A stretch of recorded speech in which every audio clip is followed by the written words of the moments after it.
국제사회의 인권 침해를 호소하는 박근혜 전 대통령. 그 뒤를 이어서 최순실 씨도 입을 열었습니다. 김성환 시사평론가, 김광덕 전 한국일보 정치부장과 얘기해 보겠습니다. 두 분 안녕하십니까? 안녕하십니까? 네, 오늘 재판정에서 나온 최순실 씨의 주장 뭐라고 얘기했을까요? 들어보겠습니다.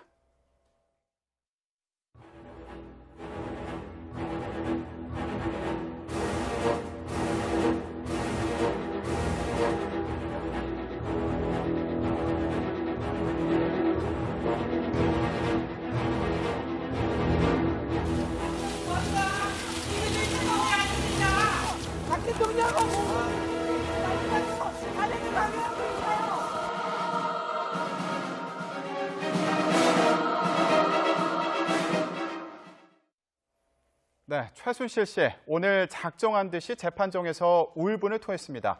내용을 좀 보면서 얘기해 보겠습니다.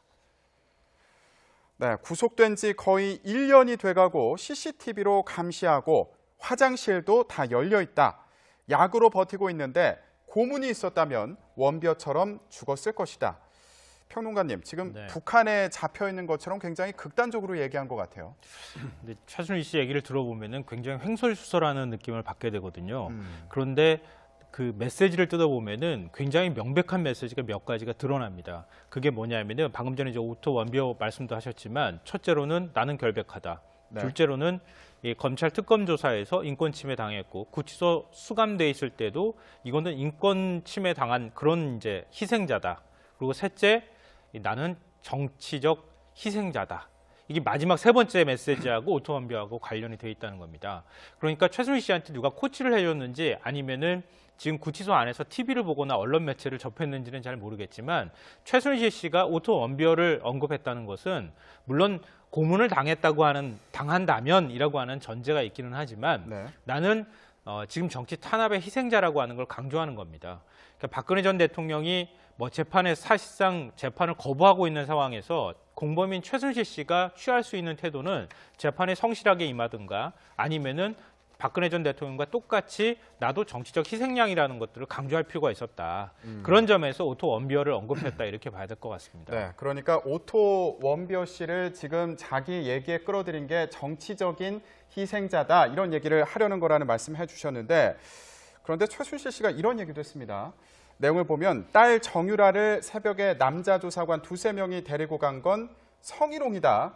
그리고요, 핵심은 좀 여기에 있는 것 같은데 재판이 늦어지면 제가 삶의 의미를 갖기 힘들다. 좀 의도가 분명히 들어있는 말로 들리는데 어떻게 보십니까? 네, 그렇죠. 이제 성희롱이라고 한 거는 과도한 주장인 것 같고요. 근데 이제 새벽에 딸을 데리고 가서 딸이 자기 결국엔 최순실의 책임을 물을 수 있는 그런 진술을 딸이 한 거기 때문에 굉장히 그 어떤 부분 섭섭하고 본인으로서는 딸에 대한 어떤 배신감을 느낄 거 아닙니까? 근데 이거를 왜 그러니까 모녀지간을 이렇게 갈라놓느냐 하는 이런 원망을 표시한 거로 보고요.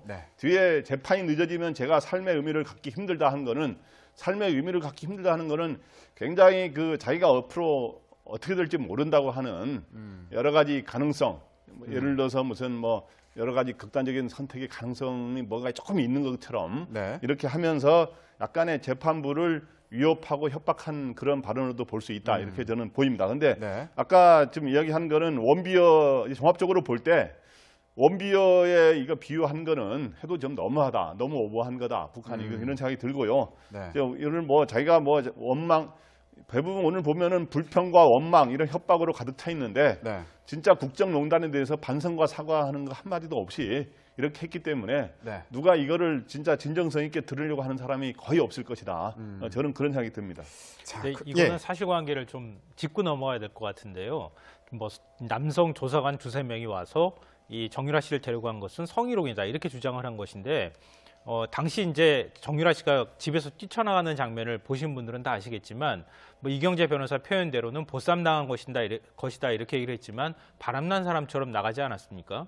그러니까 그것을 과연 이 강제로 뭔가를 데리고 갔는지 강압적인 어떤 그 조사를 위해서 데려갔는지에 대해서는 좀 의문이고요. 또 하나는 제가 변호사한테 물어봤어요. 이게 궁금해가지고 남성 조사관이 데리고 가는 게 이게 성희롱에 해당이 되는지. 근데 이건 성희롱이 아니랍니다. 성폭력 사건일 경우에는 여성 조사관이 대동을 하고 조사를 하도록 되어 있지만 그런 사건이 아니잖아요. 이번 같은 경우에는 네. 정유라 씨 같은 경우에는 2대 농단과 관련돼서 조사를 받은 그런 과정이고 또 본인이 뇌물과 관련돼서 최종 수혜자이기 때문에 조사를 받고 법정에 가서 진술을 한 것이기 때문에 남성 조사관이 데리고 간 것을 성희롱이라고 얘기하는 것은 일단 사실관계부터 틀렸다 이렇게 봐야 될 것 네. 같습니다. 지금 사실관계 말씀도 해주셨는데 이 의도에 대해서도 좀 더 분석을 해보도록 하겠습니다. 자, 아무래도 이게 다음 달 19일에 구속기한이 만료가 되다 보니까 이것과도 연관이 된 게 아닌가 이런 생각이 들기도 하는데 네. 이경재 변호사의 얘기도 뭔가 호흡을 맞춘 것처럼 네. 작심한 것 같은 발언이 나왔습니다. 저희가 지금 보여드리고 있는데요. 자, 요약을 해보면 일부에서는 이 변호인단이 사임하는 게 옳다 이런 강력한 주장도 있었지만 재판장님이 1년 가까이 보여준 성실함, 균형 잡힌 소송 지휘, 또 법조계에서 가진 평판 등을 믿기로 하고 변론에 성실히 임하기로 했습니다. 이렇게 재판정에서 얘기를 했습니다. 그러니까 자기는 박근혜 전 대통령 측처럼 변호인단이 사임하지 않을 테니까 빨리 재판을 좀 진행해달라, 구속시키지 말아달라 뭐 이런 얘기 같아요. 네, 그렇습니다. 그러니까 그 최순실 씨는 최순실 씨 변호인인 이경재 변호사하고 긴밀하게 상의하면서 지금 둘이 오늘 발언한 거로 이렇게 당연히 봐야 되고요. 그래서 전략을 짰는데 박근혜 전 대통령과는 이제 닮은 듯 다른 듯 한 이런 전략을 보인 겁니다. 닮은 건 뭐냐 하면 인권 침해라고 주장하는 점은 그리고 지금 깜빵 생활이 굉장히 힘들다. 네. 이러한 점은 박근혜 전 대통령하고 같은 입장을 취하고 있습니다만은 재판부에 관해 대한 입장은 다른 입장을 취하고 있다 이거죠.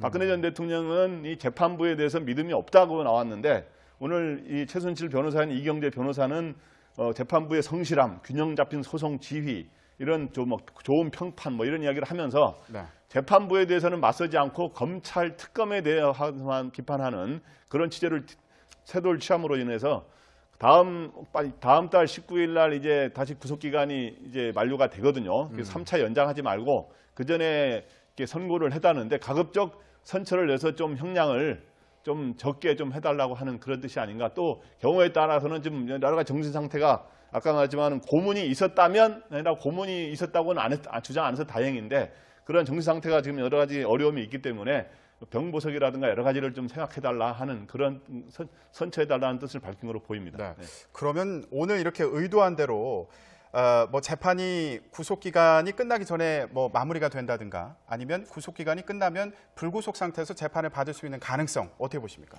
최순실 씨는 풀려날 가능성이 현재로서는 없습니다. 왜냐하면 2대 농단과 관련해서 이미 징역 3년을 선고받은 상태예요. 그러니까 징역 3년 그게 형이 만기가 될 때까지는 최순실 씨는 나올 수 없는 상황인 겁니다. 물론 이제 2심 재판도 있고 뭐 앞으로 재판이 더 남아있긴 하지만 네. 그렇기 때문에 11월 19일이 아주 큰 특별한 의미를 갖는 것은 아니다 이렇게 봐야 될 것 같고요. 네. 그러니까 최순실 씨는 지금 제가 볼 때는 굉장히 당황했을 것 같아요. 왜냐하면 최순실 씨와 박근혜 전 대통령은 뇌물의 공범입니다. 근데 박근혜 전 대통령은 대통령이라고 하는 직위를 갖고 있었던 분이기 때문에 나는 이 재판 못 받겠어. 난 정치적 탄압당하고 있어라고 주장하면서 빠질 수가 있는데 최순실 씨는 그냥 사인이잖아요. 최순실 씨가 나도 정치적 탄압을 당하고 있습니다라고 주장하면 우리나라 국민들이 뭐라고 생각하겠습니까? 재판을 받아야 된단 말이에요. 재판을 받아야 되는 상황에서 최순실 씨는 변호인이 사임할 수도 없고 이런 상황이기 때문에 재판부에 최대한 잘 보일 필요가 있다. 최순실 씨까지 만약에 빠져버리면 재판이 굉장히 불리한 상황이 올 수 있다 이렇게 보는 것이고요. 네. 또 하나는 재판을 좀 빨리 진행했으면 좋겠다고 하는 게 이제 더 이상 최순실 씨는 법정 안에서 싸운다 하더라도 그게 그렇게 크게 효과가 나타날 수 있는 상황이 아니라는 겁니다. 박 전 대통령은 이미 재판을 사실상 변호인도 다 사임하고 포기한 상태나 마찬가지인데 네. 최순실 씨가 여기에서 더 많은 것들을 내세운다고 해서 특별하게 재판에서 더 좋은 효과가 나타날 가능성은 별로 없다. 그러니까 현재로서는 재판을 좀 공정하고 빨리 진행해 주십시오라고 하는 이전과는 좀 다른 태도를 보이고 있는 것이죠. 네. 자, 지금 저희가 최순실 씨의 입장을 좀 들어봤는데 이 최순실 씨 측과는 다르게 박근혜 전 대통령은 사실상 재판을 거부하고요. 정체불명의 해외 법률팀과 함께 하고 있는 것으로 보입니다. 오늘 그 MH그룹 대표의 인터뷰가 공개가 됐는데요. 보고 오겠습니다.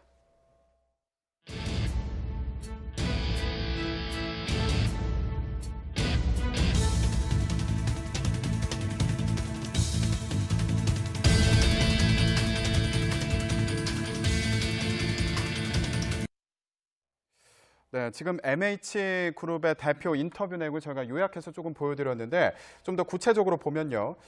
다음 달에 UN 인권이사회가 제네바에서 열리는데 여기를 직접 방문해서 이 문제를 제기를 하겠다, 이슈화하겠다 이렇게 얘기했습니다.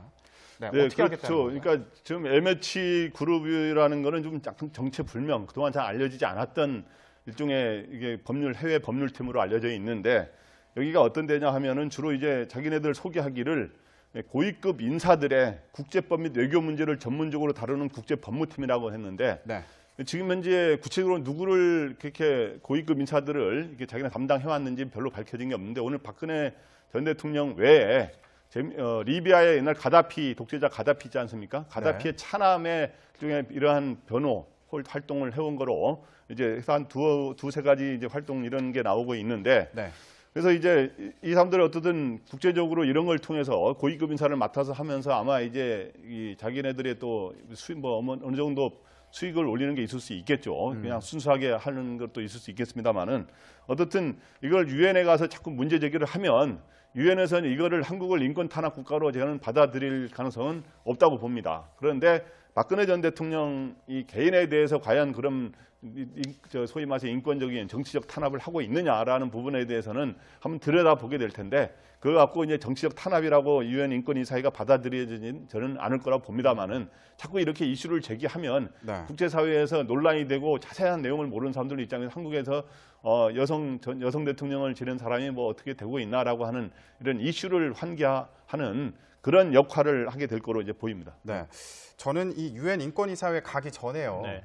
일단 이 MH그룹이라는 곳에서 대체 한국 사회를 어떻게 보고 있는 건지 이게 또 궁금하더라고요. 누구한테 의뢰받았냐 그랬더니 보복 가능성이 있어서 밝힐 수 없다. 여러 가지 그 말 속에서 어떻게 보고 있는 건지 참 그렇죠. 궁금하게 됐습니다. 지금 이제 그 한국의 인권 상황에 대해서 문제 제기를 했는데 그 자신들한테 의뢰한 의뢰자를 밝히면은 보복을 당한다고 얘기한다는 것은 곧 한국의 집권 세력 아니면 한국 국민들이 뭔가 지금 박근혜 전 대통령을 탄압하고 있고 반인권적인 뭔가 행동을 할 가능성이 높은 그런 이제 상황이다라고 하는 걸 네. 강조하고 있다고 볼 수 있는데요.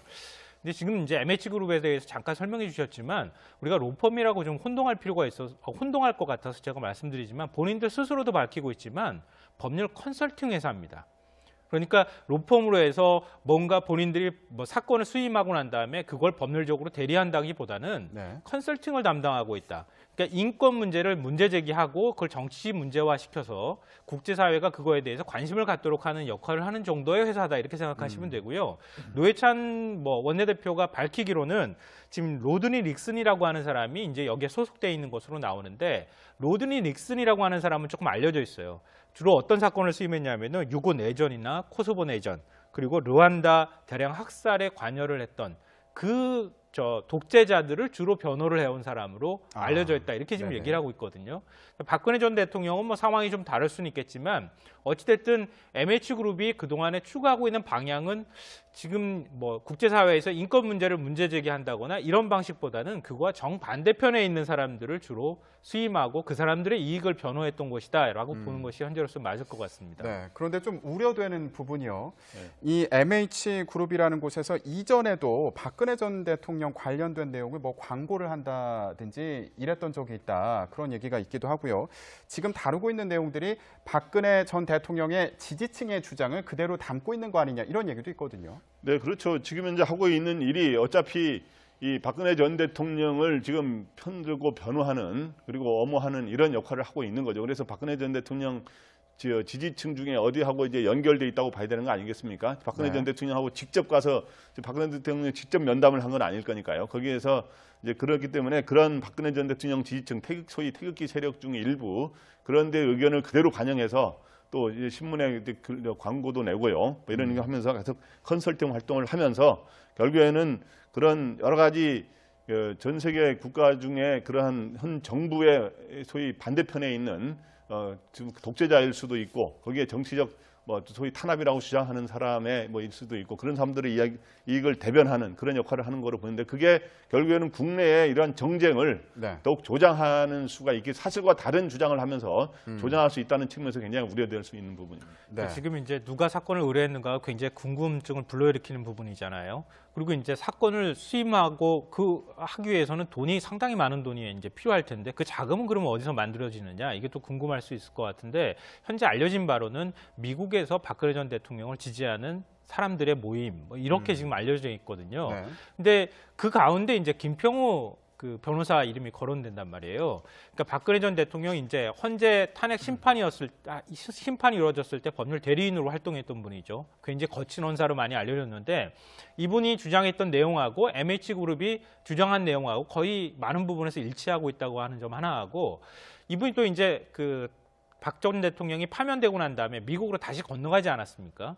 미국으로 건너가서 영상 메시지를 이른바 태극기 집회하는 데 보낸 것들을 보면 네. 내가 탄핵당하고 난 다음에 미국으로 떠나기 직전에 이승만 박정희 전 대통령 묘소를 참배했고 나는 언젠가 반드시 당신들 곁으로 돌아올 것이다 이런 메시지를 던졌어요. 네. 그래서 지금 이런 이제 여러 가지 정황들 때문에 김평호 변호사가 어떤 방식으로든 관여가 됐을 것이다라고 하는 얘기가 나오고 있습니다. 네, 지금 MH그룹에서 일단 제기를 했던 게 이 수감 생활이 굉장히 비인권적이다 이런 얘기를 했는데 이런 주장이요. 지금 국회에서도 국감 진행 중에 또 논란이 되고 있는 상황입니다. 노회찬 정의당 의원 같은 경우에는 직접 그 1인당 수감 면적이 어느 정도인지 보여주겠다 이러면서 신문지를 깔고 누웠는데요. 화면을 좀 보면서 얘기해 보겠습니다. 네, 지금 국감장의 모습을 보고 계십니다. 자, 수용 면적이 얼마길래 인권 침해라는 거냐 이러면서 1인당 실제 면적을 보여주겠다. 신문지를 깔고 누웠어요. 굉장히 좁은 면적인데 이거보다 굉장히 넓은 면적에서 생활하고 있는 거 아니냐 이런 주장인데요. 그러니까 지금 이제 MH그룹에서 인권 문제를 이제 제기를 했는데요. 지금 노회찬 원내대표가 하는 얘기도 마찬가지지만 한국의 수용시설의 인권 문제를 전반적으로 문제 제기를 했다면 그건 어느 정도 설득력 있는 얘기다. 이렇게 얘기를 합니다. 왜냐하면은 법무부 지침을 보면은 우리나라의 수용자 기준 면적 1인당 면적을 보면 2.58제곱미터입니다. 근데 미국은 3.7, 영국은 4.9, 독일은 7제곱미터거든요. 그렇기 때문에 외국에 비해서 선진국에 비해서 상대적으로 이 수용자 1인당 면적, 그러니까 수용 면적이 좀 좁은 건 사실이다. 그런 네. 문제를 전반적으로 제기했으면은 어느 정도 수용할 여지는 있었을 텐데 지금 박근혜 전 대통령의 경우에는 12제곱미터의 면적에서 생활하고 있단 말이에요.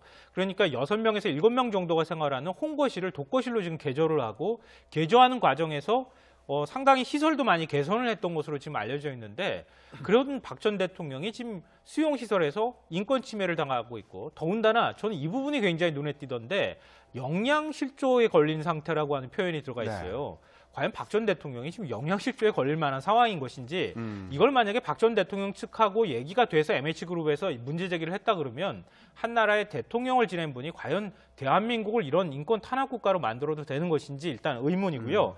또 하나 제가 문제 제기를 하고 싶은 것은 도대체 박 전 대통령 수용시설에 거기 들어가 본 사람이 있나요? 지금 MH그룹에 있는 사람도 못 들어가 봤을 거고요. 네. 당연히. 유영하 변호사는 접견실에서만 박 전 대통령 만났을 거고요. 그러면 언론 보도를 통해서 나온 것 외에 더 나온 게 있나요? 그러니까 보지도 않고 지금 얘기를 하고 있는 거나 마찬가지라는 거죠. 한국의 이 문제에 대해서 정말 거기 안에 들어가서 볼 만한 교도관이나 이런 사람들을 인터뷰하거나 그런 사람들의 폭로와 함께 만약에 MH그룹에 문제 제기가 됐다 그러면 훨씬 설득력이 있었을 텐데 그렇지 않은 상태에서 지금 주장이 나온 것이다. 그렇기 네. 때문에 제가 볼 때는 이 설득력이 많이 떨어지는 부분이 아닐까 이렇게 생각을 합니다. 네, 해외 언론에 소개된 하나의 주장이 우리나라의 큰 파장을 불러일으키고 있습니다. 정치권으로까지 파장이 이어지고 있는데요. 자, 정치권의 다른 얘기를 좀 해보겠습니다. 이번에는 또 다른 소용돌이를 앞두고 있는 여의도로 가보겠습니다. 요새 다시 주목을 받고 있는 인물이 있는데요. 누군지 보고 오겠습니다.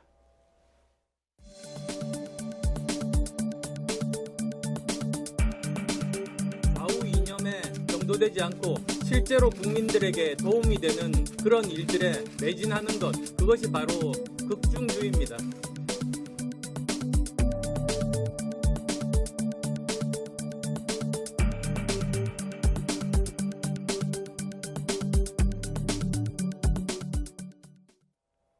네, 바로 안철수 국민의당 대표에 대한 얘기를 해보겠습니다. 자, 요즘 상황을 보면요. 안철수 국민의당 대표가 정치권에 입문한 뒤에 좀 질풍노도의 시기를 거치면서 이제 자기의 정체성을 찾은 건가 이런 생각이 들기도 하는데 어떻게 보십니까?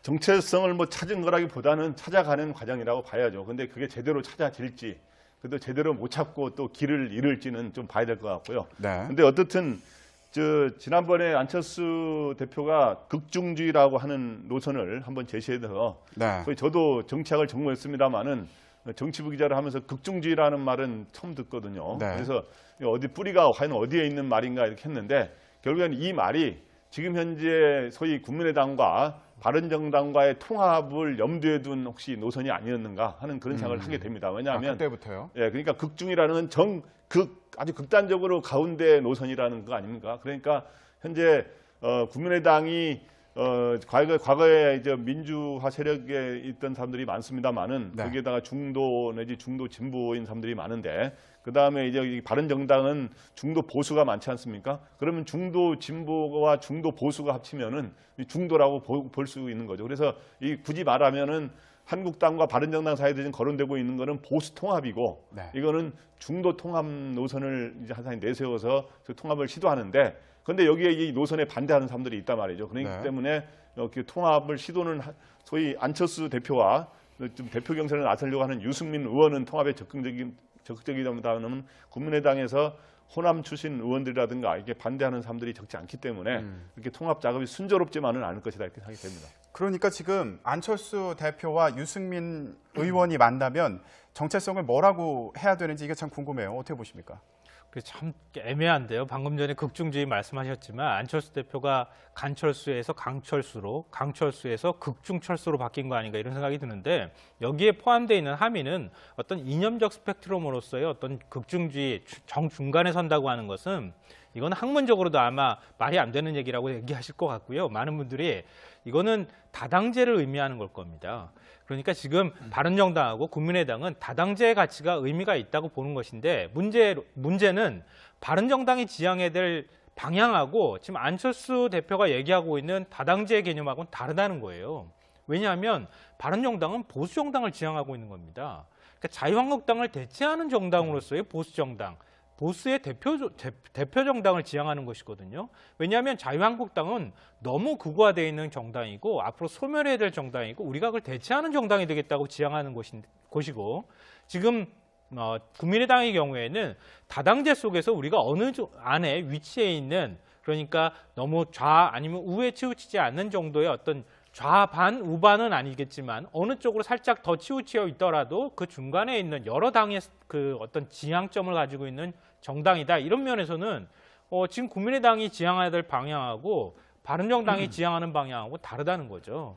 그러니까 현재 두 당의 어떤 통합 논의가 이루어지고 있다는 것은 현실을 보고 있다는 거겠죠. 자유한국당은 엄연하게 지금 의원을 107명이나 갖고 있는 정당이고 그리고 지금 민주당이라고 하는 여당이 있으니까 두 정당이 여기에서 살아남기 위해서는 현실적으로 어찌됐든 정치 세력화를 할 수밖에 없는 상황이다라고 하는 것들에 대해서 서로 의견 일치를 보고 있는 것이다 이렇게 볼 수 있습니다. 그러면 지금 상황을 보면요. 어느 한 곳도 당대당 통합은 어려운 상황인 것 같은데 결국 내년 지방선거 전에 당이 지금 바른정당이나 국민의당 같은 경우에는 헤쳐모여 하는 거 아니냐 이런 얘기도 있어요. 네, 결국에는 당대당으로 완전하게 통합하는 거는 어느 것도 쉽지 않을 것 같습니다. 그러니까 결국에는 뭐 여러 가지 설명을 생략해서 이야기하면 지방선거 전에 특히 이제 올해 연말 연초쯤에는 한국당하고 바른정당 내 통합파가 서로 합치는 일이 이루어질 가능성이 높고요. 결국에는 바른정당 통합파가 한국당에 합류하는 형식이 될 가능성이 높죠. 그러면은 바른정당에 남게 되는 자강파, 소위 유승민 의원 등은 소위 국민의당의 안철수 대표를 중심으로 하는 세력들과 통합은 가게 되면 또 반발 세력들이 있기 때문에 정책 연대를 하면서 앞으로 통합의 가능성을 시도하는 이런 식으로 하게 되는데 특히 그 국민의당 내 호남 출신 의원 중에 박지원 의원이라든가 그다음에 천정배 의원 등이 이런 통합에 지금 반대하고 있거든요. 특히 이 두 양당의 노선 중에 경제라든가 정치 노선은 어느 정도 일치할 수 있는 게 있습니다만 안보 문제에서 완전히 다른 입장을 취하기 때문에 당장 통합은 어렵고 여러 가지 정책 연대 같은 걸 시도하는 식으로 하게 되면 통합 교섭단체를 공동 교섭단체를 시도하는 정도로 하지 않겠는가 이렇게 봅니다. 알겠습니다. 자, 지금 바른정당과 국민의당의 통합 시나리오가 나오면서 정계 개편의 회오리가 언제 불게 될지 관심이 높아지고 있습니다. 네, 오늘 말씀 여기까지 듣겠습니다. 두 분 고맙습니다. 당했고 구치소 수감돼 있을 때도 이거는 인권 침해 당한 그런 이제 희생자다. 그리고 셋째, 나는 정치적 희생자다. 이게 마지막 세 번째 메시지하고 오토원비하고 관련이 돼 있다는 겁니다. 그러니까 최순실 씨한테 누가 코치를 해줬는지 아니면은 지금 구치소 안에서 TV를 보거나 언론 매체를 접했는지는 잘 모르겠지만 최순실 씨가 오토원비어를 언급했다는 것은 물론 고문을 당한다면이라고 하는 전제가 있기는 하지만 네. 나는 지금 정치 탄압의 희생자라고 하는 걸 강조하는 겁니다. 그러니까 박근혜 전 대통령이 뭐 재판에 사실상 재판을 거부하고 있는 상황에서 공범인 최순실 씨가 취할 수 있는 태도는 재판에 성실하게 임하든가 아니면은 박근혜 전 대통령과 똑같이 나도 정치적 희생양이라는 것들을 강조할 필요가 있었다. 그런 점에서 오토 원비어를 언급했다 이렇게 봐야 될 것 같습니다. 네, 그러니까 오토 원비어 씨를 지금 자기 얘기에 끌어들인 게 정치적인 희생자다 이런 얘기를 하려는 거라는 말씀해 주셨는데 그런데 최순실 씨가 이런 얘기도 했습니다. 내용을 보면 딸 정유라를 새벽에 남자 조사관 2~3명이 데리고 간 건 성희롱이다. 그리고요, 핵심은 좀 여기에 있는 것 같은데 재판이 늦어지면 제가 삶의 의미를 갖기 힘들다. 좀 의도가 분명히 들어있는 말로 들리는데 어떻게 보십니까? 네, 그렇죠. 이제 성희롱이라고 한 거는 과도한 주장인 것 같고요. 근데 이제 새벽에 딸을 데리고 가서 딸이 자기 결국엔 최순실의 책임을 물을 수 있는 그런 진술을 딸이 한 거기 때문에 굉장히 어떤 부분 섭섭하고 본인으로서는 딸에 대한 어떤 배신감을 느낄 거 아닙니까? 근데 이거를 왜 그러니까 모녀지간을 이렇게 갈라놓느냐 하는 이런 원망을 표상으로 보고요. 네. 뒤에 재판이 늦어지면 제가 삶의 의미를 갖기 힘들다 하는 거는 굉장히 자기가 앞으로 어떻게 될지 모른다고 하는 여러 가지 가능성, 예를 들어서 무슨 여러 가지 극단적인 선택의 가능성이 뭐가 조금 있는 것처럼 네. 이렇게 하면서 약간의 재판부를 위협하고 협박한 그런 발언으로도 볼 수 있다 이렇게 저는 보입니다. 그런데 네. 아까 지금 이야기한 거는 원비어 종합적으로 볼 때 원비어에 이거 비유한 거는 해도 좀 너무하다, 너무 오버한 거다 북한이 이런 생각이 들고요. 네. 이를 자기가 원망 대부분 오늘 보면은 불평과 원망 이런 협박으로 가득 차 있는데 네. 진짜 국정농단에 대해서 반성과 사과하는 거 한마디도 없이 이렇게 했기 때문에 네. 누가 이거를 진짜 진정성 있게 들으려고 하는 사람이 거의 없을 것이다. 저는 그런 생각이 듭니다. 자, 네, 이거는 사실관계를 좀 짚고 넘어가야 될 것 같은데요. 남성 조사관 2~3명이 와서 이 정유라 씨를 데리고 간 것은 성희롱이다 이렇게 주장을 한 것인데 당시 이제 정유라 씨가 집에서 뛰쳐나가는 장면을 보신 분들은 다 아시겠지만 이경재 변호사 표현대로는 보쌈당한 것이다 이렇게 얘기를 했지만 바람난 사람처럼 나가지 않았습니까? 그러니까 그것을 과연 이 강제로 뭔가를 데리고 갔는지 강압적인 어떤 조사를 위해서 데려갔는지에 대해서는 좀 의문이고요. 네. 또 하나는 제가 변호사한테 물어봤어요. 이게 좀 궁금해가지고 남성 조사관이 데리고 가는 게 이게 성희롱에 해당이 되는지. 네. 근데 이건 성희롱이 아니랍니다. 성폭력 사건일 경우에는 여성 조사관이 대동을 하고 조사를 하도록 돼 있지만 그런 사건이 아니잖아요. 이거 국제사회의 인권 침해를 호소하는 박근혜 전 대통령. 그 뒤를 이어서 최순실 씨도 입을 열었습니다. 김성환 시사평론가, 김광덕 전 한국일보 정치부장과 얘기해 보겠습니다. 두 분 안녕하십니까? 안녕하십니까? 네, 오늘 재판정에서 나온 최순실 씨의 주장 뭐라고 얘기했을까요? 들어보겠습니다.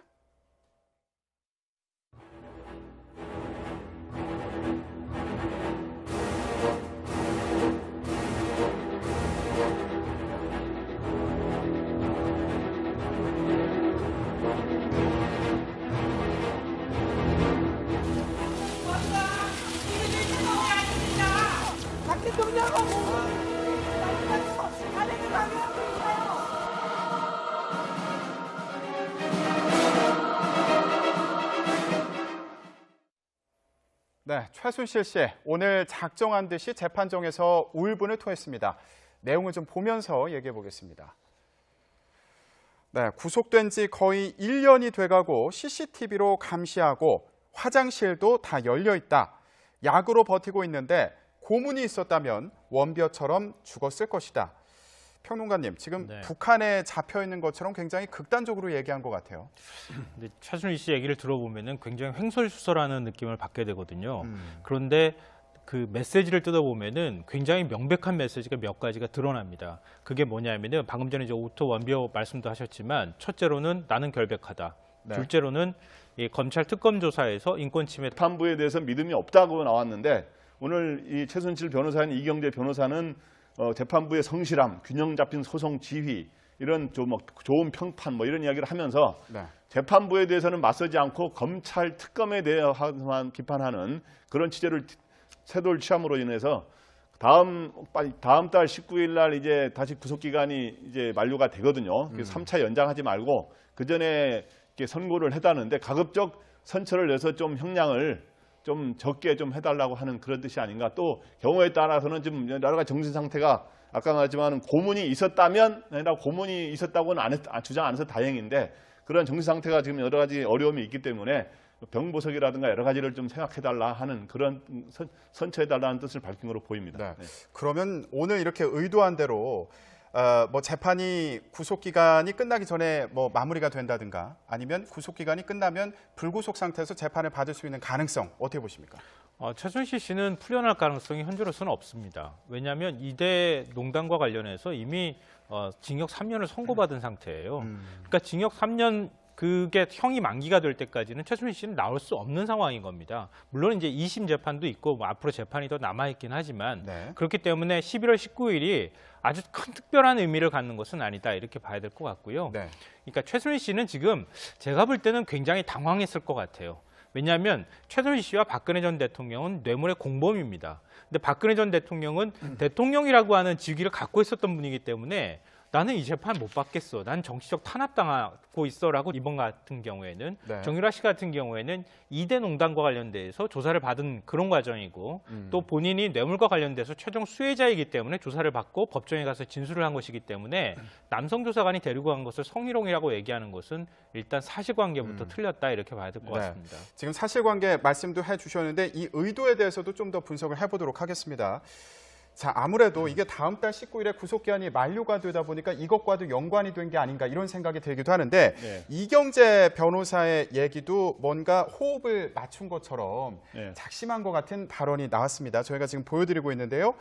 자, 요약을 해보면 일부에서는 이 변호인단이 사임하는 게 옳다 이런 강력한 주장도 있었지만 재판장님이 1년 가까이 보여준 성실함, 균형 잡힌 소송 지휘, 또 법조계에서 가진 평판 등을 믿기로 하고 변론에 성실히 임하기로 했습니다. 이렇게 재판정에서 얘기를 했습니다. 그러니까 자기는 박근혜 전 대통령 측처럼 변호인단이 사임하지 않을 테니까 빨리 재판을 좀 진행해달라, 구속시키지 말아달라 뭐 이런 얘기 같아요. 네, 그렇습니다. 그러니까 그 최순실 씨는 최순실 씨 변호인인 이경재 변호사하고 긴밀하게 상의하면서 지금 둘이 오늘 발언한 거로 이렇게 당연히 봐야 되고요. 그래서 전략을 짰는데 박근혜 전 대통령과는 이제 닮은 듯 다른 듯 한 이런 전략을 보인 겁니다. 닮은 건 뭐냐 하면 인권 침해라고 주장하는 점은 그리고 지금 깜빵 생활이 굉장히 힘들다. 네. 이러한 점은 박근혜 전 대통령하고 같은 입장을 취하고 있습니다만은 재판부에 관해서 한 입장은 다른 입장을 취하고 있다 이거죠. 박근혜 전 대통령은 이